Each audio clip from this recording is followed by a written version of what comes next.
शुरू अल्लाह पाक के बाबरकत नाम से जो इंतहाई गफूर रहीम है और रहम फरमाने वाला है। This is Sajid Ali Haider, CEO of king clap property Turkey. अस्सलाम वालेकुम। इस वीडियो में हम डिस्कस करने वाले हैं benefits of buying property in Turkey. Turkey में प्रॉपर्टी के ख़रीदने के बेनिफिट्स क्या हैं, फ़वाइद क्या हैं, और टर्की के अंदर जो आपकी प्रॉपर्टी इन्वेस्टमेंट है वो कितनी सेफ़ है, उस पर आपको क्या फ़वाइद हासिल होंगे। और इसी तरह जो है property, where should we buy property in Turkey, हमें टर्की के अंदर प्रॉपर्टी जो है वो कहाँ पर ख़रीदनी चाहिए, एप्रिसिएशन वैल्यू कितनी बढ़ती है, कैसे हासिल की जा सकती है, और रेंटल इनकम आपको जो है वो कितनी मिलेगी। आपको शॉर्ट टर्म इन्वेस्टमेंट करनी चाहिए या लॉन्ग टर्म इन्वेस्टमेंट करनी चाहिए। शॉर्ट टर्म या लॉन्ग टर्म इन्वेस्टमेंट करने के लिए क्या ज़रूरी है, कौन से अवामल हैं जिन्हें हमने मद्देनज़र रखना है, और अगर आप प्रॉपर्टी बाय करने के बाद रीसेल करना चाहते हैं तो आपको कितना टैक्स देना होगा, उसके बेनिफिट्स क्या हैं और उसके नुकसानात क्या हैं। इसके साथ साथ हम बात करेंगे कि टर्की एक इंटरनेशनल मार्केट है और रियल एस्टेट इन्वेस्टमेंट में कौन कौन से कंट्रीज़ ज़्यादा सरमायाकारी कर रहे हैं। इसके बाद चूँकि टर्की गेटवे टू यूरोप है एज़ वेल एज़ एशिया, और ये एक सेंट्रल पॉइंट है जहाँ से आपको ट्रैवलिंग में पूरी दुनिया के लिए आसानी रहती है, और आपके यहाँ पे टैक्सेस जो हैं वो अफोर्डेबल हैं। तो ये वो हमारे पॉइंट्स हैं जिनके ऊपर हम डिस्कस करने जा रहे हैं। जैसा कि सबसे पहले हमने बात की है बेनिफिट्स की, तो नॉर्मल जो बेनिफिट्स हैं उनके बारे में तो आपको जो है वो इल्म है कि ये एक इस्लामिक कंट्री है, ये न्यू एमर्जिंग पार है, ये एक मुस्लिम स्टेट है, यहाँ पे आपको इस्लामिक कल्चर मिलेगा, यहाँ पे आपको हलाल फूड मिलेगा, यहाँ पे आपको हेल्थ और एजुकेशन की फैसिलिटीज़ मिलेंगी, और यहाँ पे आपको एक रिस्पेक्ट मिलेगी। ये तो वो कॉमन फैक्टर्स हैं ही जिनके ऊपर आपको ऑलरेडी नॉलेज है और जो आपको बेनिफिट्स मिलेंगे ही। लेकिन जो इम्पॉर्टेंट चीज़ है वो हम बात कर रहे हैं फ़ायदे की, नफ़े की, प्रॉफिट की। और प्रॉफिट कौन सा?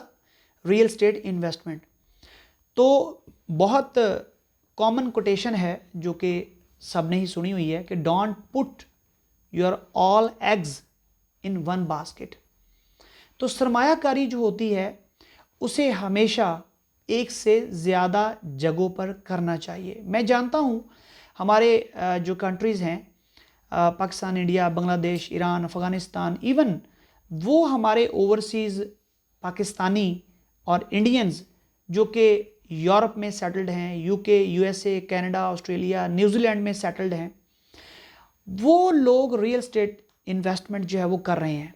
उनकी जो सेविंग्स होती हैं वो उससे रियल एस्टेट इन्वेस्टमेंट करते हैं। और रियल एस्टेट इन्वेस्टमेंट क्यों ना की जाए, क्योंकि real estate investors grow rich in their sleep. While you are sleeping you are getting rich. आपने जो सरमायाकारी की है प्रॉपर्टी के अंदर वो आपकी हमेशा बढ़ती है। और इसमें हमें देखना ये है कि टर्की जो है इस वक्त इंटरनेशनल मार्केट है रियल एस्टेट में।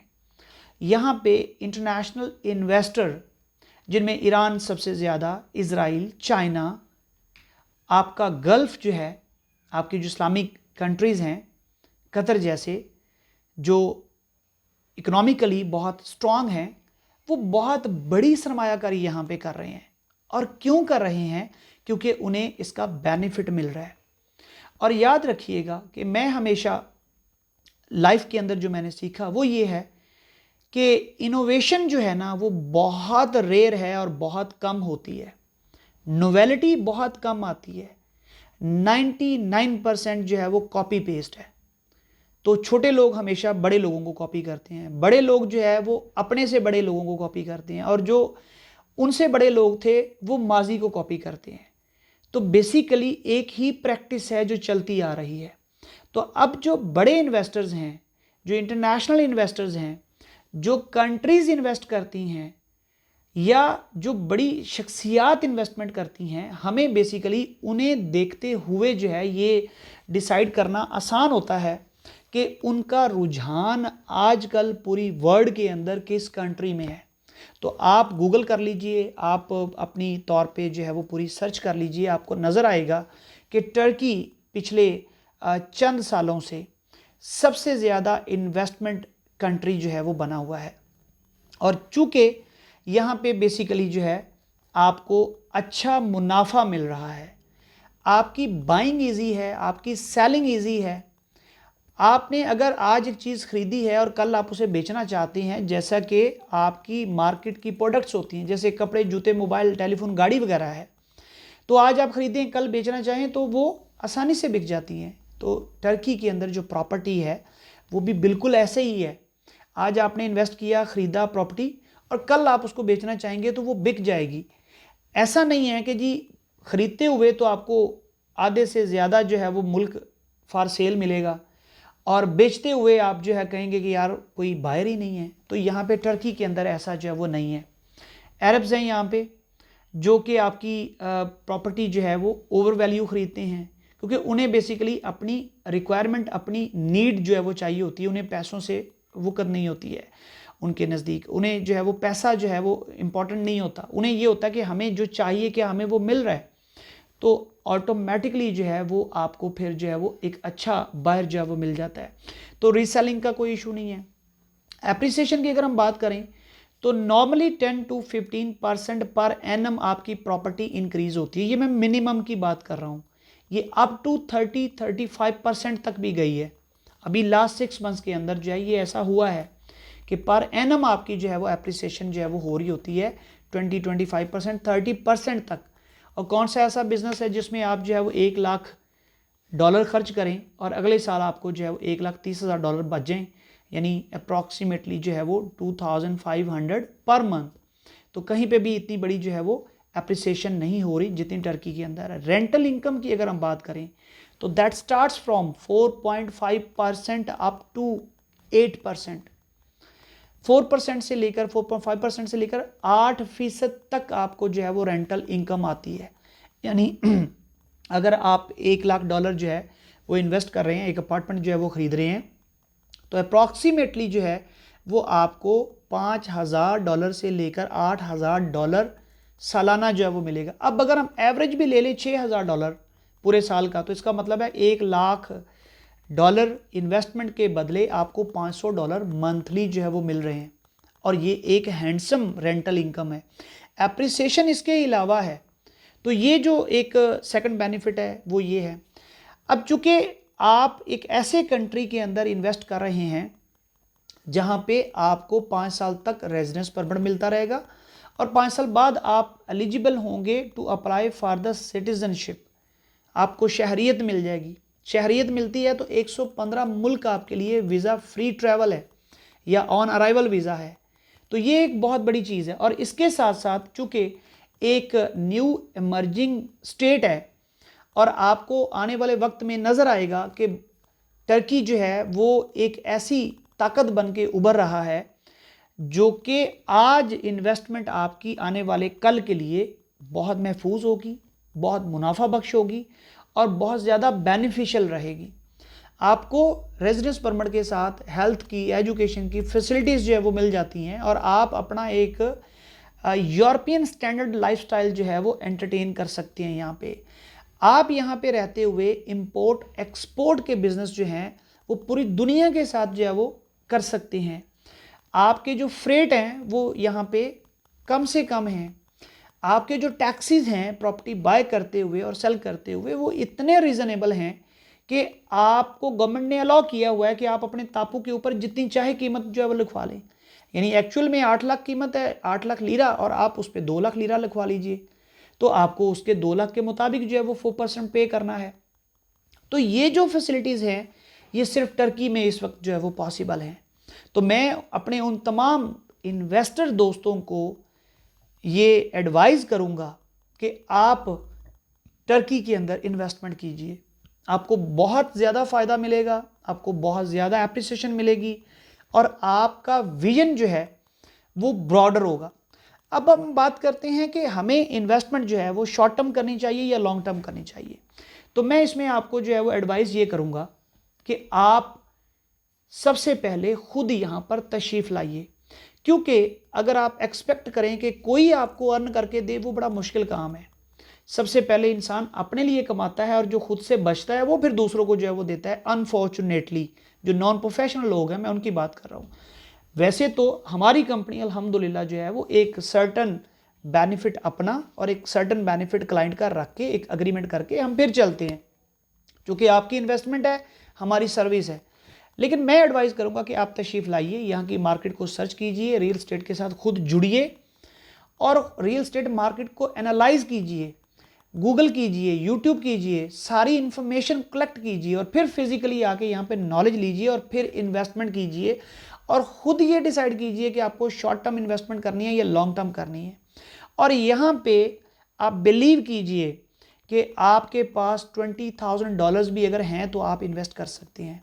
$15,000 से लेकर $1,000,000 $billions तक की इन्वेस्टमेंट की आपके पास अपॉर्चुनिटी है। और ऐसी इन्वेस्टमेंट कैटेगरीज हैं जो कि सेफ हैं, सिक्योर हैं, जिसमें कोई डाउट नहीं है, जिसमें कोई नुकसान का अंदेशा नहीं है।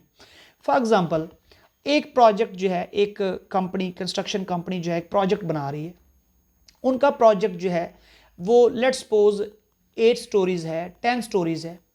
अब हर स्टोरी के ऊपर अगर 4 अपार्टमेंट्स हैं और वो 10 स्टोरीज है, तो इसका मतलब है कि 40 अपार्टमेंट्स टोटल जो है उस बिल्डिंग के अंदर मौजूद होंगे।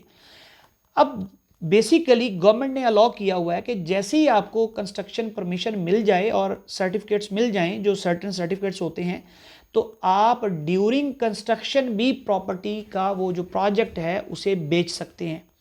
अब वो जो कंस्ट्रक्शन कंपनीज जो बड़ी हैं वो तो नहीं करते, लेकिन जो एवरेज कंस्ट्रक्शन कंपनीज हैं वो क्या करती हैं, वो कहते हैं आ जाएं, हमने कंस्ट्रक्शन स्टार्ट की है, आज हमारी सेलिंग प्राइस ये है।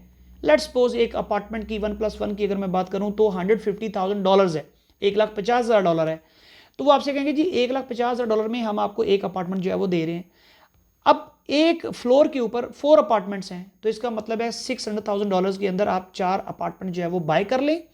वो आपको उस कंपनी ने एक लीगल एग्रीमेंट के तहत बेच दिए, आपके पास प्रूफ है, डॉक्यूमेंट है। अब वो प्रोजेक्ट रेडी होना है 1.5 ईयर के अंदर, 2 ईयर्स के अंदर, या मैक्सिमम 3 ईयर्स के अंदर। अगर 40-50 स्टोरीज अपार्टमेंट होगा तो फिर 3 साल तक जाएगी, 3 साढ़े 3 साल तक। नॉर्मली साल 1.5 साल के अंदर, मैक्सिमम 2 साल के अंदर प्रोजेक्ट रेडी हो जाता है। अब आज अगर उसकी $1.5 लाख आपने एक अपार्टमेंट की वैल्यू जो है जिसके ऊपर आपने खरीदा है, तो 3 महीने बाद प्राइस ऑटोमेटिकली उस प्रोजेक्ट ने रिवाइज करनी होती है। 6 महीने बाद फिर, अगले 9 महीने बाद फिर आगे, फिर मजीद 3 माह बाद, यानी कुल मिला के हर 3 माह बाद वो प्राइस रिवाइज करते हैं। तो आप ये देखिए कि आपका $1.5 लाख का वो जो अपार्टमेंट था, एक या एक से ज़्यादा जितने भी आपने लिए थे, हर 3 माह बाद जब प्राइस रिवाइज होगी तो नॉर्मली 10 to 15% वो रिवाइज करते हैं। अब 6 टाइम अगर रिवाइज होगी तो आप इमेजिन कीजिए कि मिनिमम 60-70% प्राइस आपकी रिवाइज होगी, और 60 to 100% तक वो प्राइस रिवाइज होनी है। तो जो $1.5 लाख का खरीदा हुआ आपका अपार्टमेंट था, वो $2.5 लाख से लेकर $3 लाख तक जाना है उस 1.5 साल के अंदर या 2 साल के अंदर। तो ये सेफ है, सिक्योर है, इसमें कोई ऐसी मतलब जो है वो आपको ज़रूरत नहीं है किसी ऐसे यानी कह लें कि ऐसे फार्मूले की, ऐसी नॉलेज की, ऐसी अंडरस्टैंडिंग की। सिर्फ क्या है, आपको ज़रूरत है एक प्रोफेशनल कंपनी डिग आउट करने की, फाइंड आउट करने की, और जो आपके मफादात का तहफ़्फ़ुज़ भी करे अपने मफादात के साथ। डेफिनेटली अगर हम सर्विस दे रहे हैं तो हमने अपनी सर्विस फ़ी ऐड करनी है, हमने आपसे अर्न करना है, हमने आपसे बिज़नेस लेना है तो कमाना है, लेकिन उस कमाने का मतलब ये है कि हमने आपको भी कमा के देना है। तो ये चीज़ें जो है वो बड़ी इंपॉर्टेंट हैं। आपकी इन्वेस्टमेंट सिक्योर है। यहाँ पे खुदा ना खास्ता जो है वो ऐसा नहीं है कि आपके अपार्टमेंट पे किसी ने कब्जा कर लिया है, कोई लिटिगेशन वाले प्रॉब्लम्स हैं और आपको अचानक पता चलेगा कि यार मैंने जो है वो ख़रीदा अपार्टमेंट नंबर 10 था और मुझे जो है वो डिलीवर किया जा रहा है अपार्टमेंट नंबर 5। ये मामलात यहाँ पे नहीं है। हाँ, अगर हैं तो वो बेसिकली वो लोग करेंगे जो एजेंट हैं, जो डीलर्स हैं, जिनका बैकग्राउंड नहीं है, जिनकी प्रोफाइल नहीं है, जिनका पोर्टफोलियो नहीं है, जिनकी कंपनीज नहीं है, जिनके पास सफिशिएंट बिजनेस नहीं है, तो वो लोग जो है वो ऐसा करेंगे। उसके लिए आप खुद माशाल्लाह समझदार हैं, आपको जो है वो खुद केयरफुल रहना है। उम्मीद है कि आपको ये वीडियो जो है वो पसंद आई होगी और इस तरह की बहुत सारी वीडियोस और मैं बना रहा हूँ just for the sake of education. आपको एजुकेट कर रहे हैं, आपको नॉलेज दे रहे हैं, तो आपसे गुजारिश ये है कि आप जो है चैनल को सब्सक्राइब भी कीजिए, वीडियो को शेयर भी कीजिए और अपने दोस्तों को भी जो है रिकमेंड कीजिए ताकि उनके नॉलेज में भी इजाफा हो सके और वो लोग जो इन्वेस्टमेंट करने का प्लान रखते हैं, जो रियल एस्टेट बिजनेस के अंदर आना चाहते हैं, जैसा कि वॉरेन बफे ने कहा था कि आप लोग ये सोचते हैं कि शायद मुझे जो शेयर्स मैकडॉनल्ड्स में से मिलते हैं या कोका कोला से मिलते हैं वो मेरा सोर्स ऑफ इनकम है। ऐसा नहीं है, बल्कि जो मैकडॉनल्ड्स की लैंड है बेसिकली मेरी वो इनकम है। मैं लैंड पे इन्वेस्ट करता हूं, मैं प्रॉपर्टी पे इन्वेस्ट करता हूं, वो मुझे जो है वो बेनिफिट देती है। तो रियल एस्टेट इन्वेस्टमेंट एक ऐसी इन्वेस्टमेंट है जो आपको हमेशा फ़ायदा देती है। तो आइए इन्वेस्ट कीजिए। टर्की आपके लिए बहुत सेफ है, सिक्योर है और बेनिफिशियल है। अपना बहुत सारा ख्याल रखिएगा। अल्लाह हाफिज़।